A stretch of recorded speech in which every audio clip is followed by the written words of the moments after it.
आपके पास क्या जाएगा?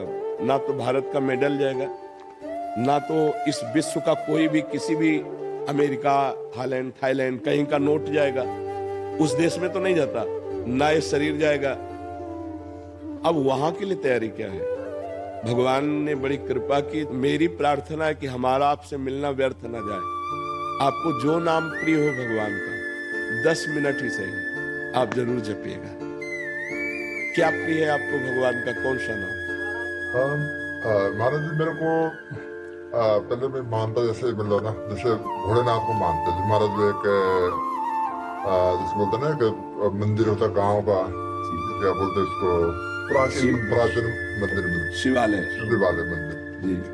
सो उसके बाद बस जैसे सत्संग सुनते हैं बहुत ज्यादा, मतलब इतने संत है, सत्संग में बहुत सुनता हूँ शुरू से। अच्छा, सत्संग बहुत काफी सुनता रहता हूँ मैं। अच्छा, ये तो बहुत अच्छी बात है। लेकिन जब उनके हरकतें देखते हैं थोड़े दिन तक, फिर लगता है मन टूट जाता है। फिर मैं सोचा यार मतलब कि भाई सत्संग तो सुनो, जी। लेकिन जो मेरे को अच्छा लगता है वो करूँ। हाँ। नहीं, एक यहाँ मैं एक बात आपसे प्रार्थना करना चाहता हूँ कि आप मिठाई पसंद करते हैं कि मिठाई वाले को पसंद करते हैं? मिठाई को। तो फिर मिठाई वाले से क्या लेना देना? मेरी बात समझ रहे ना भाई? आपने सत्संग सुना, फिर इसके बाद उनकी हरकतें देखी, तो हमें मिठाई वाले से क्या मतलब? वो जो बोलेगा वो सत्य बोलेगा, क्योंकि समाज में बोल रहा है। वो पीछे जो कर रहा है वो भोगेगा, उसका बोया हुआ कर्म है, वो भोगेगा। मुझे मिठाई से मतलब है, ये मिठाई खाता है कि नहीं, ये कैसा है, मुझे इससे मतलब नहीं। मिठाई देखी और उसे खाया तो मुझे स्वाद आया।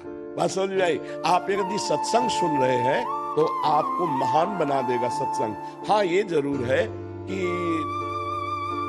असली रुपए का ही नकली बनता है। असली रुपए का ही नकली बनता है।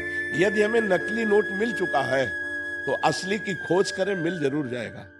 इस सृष्टि में ऐसा नहीं है कि नकली ही नकली। अगर नकली है तो 100% असली होगा, क्योंकि नकली बना ही असली से है। अगर असली ना होता तो उसका नकली निकलता ही नहीं। इसका मतलब असली है। तो यदि आप सुनते रहे तो कहीं ना कहीं, कभी ना कभी तो असली मिल ही जाएगा।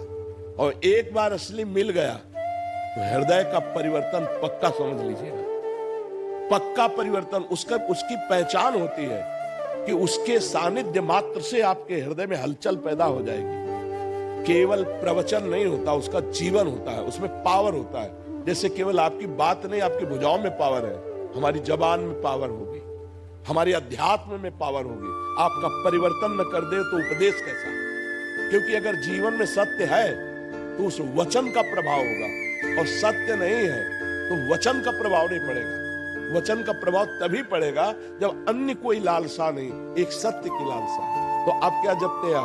आप मैं अभी तक तो कुछ नहीं जपता। मैं अभी तो नहीं, आज से आपको नियम लेना पड़ेगा। ठीक है, हमारे पास आए हैं। बिल्कुल। मैं उसके एक्चुअली में उसके खोज में था जी।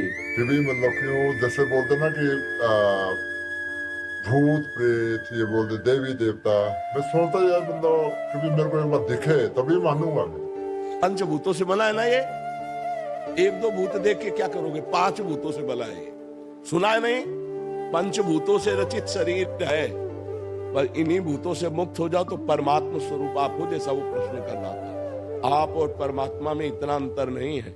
जैसे 1 चम्मच गंगा जल या 1 टैंकर गंगा जल, या गंगा जल की धारा आप बोलोगे क्या? गंगा जल बोलोगे ना, तो जीव परमात्मा का अंश है ना। तो अंश का मतलब क्या हुआ? भगवत स्वरूप। अब इस शरीर में राग होने के कारण फंस गए। कोई भूत प्रेत, कोई भी इधर उधर जो भागने की दृष्टि मत लाओ।